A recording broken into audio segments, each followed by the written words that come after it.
What should I say to my grandparents that won't come to my wedding because it's not a Catholic wedding? How do I continue to spread Christ's love to them? And I'll obviously say the caveat. We don't always know who this question's coming from or maybe necessarily background story. And so we can't fully read into all that. But obviously this person, I'm assuming, is an attender here. And so maybe having their wedding here and their grandparents don't want to come because it's not a Catholic wedding. What would you say to that? Yeah, I think it's a hard question to answer because I don't know their particular family situation or where they're coming from, and I think there's some specifics related to that.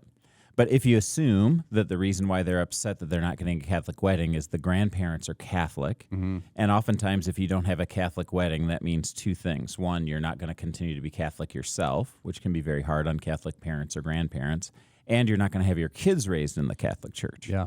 Now, there are some Catholics that would hold to the idea that salvation is in the church. So it's in the baptism, it's in the elements, it's in the Mass, and that you're not going to be saved if you don't do that. So for them to think about their grandkids or great-grandkids not getting saved is a heartbreaking kind of a proposition.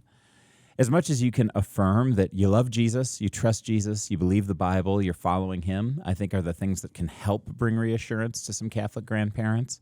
But it's not a necessary, like a guaranteed silver bullet.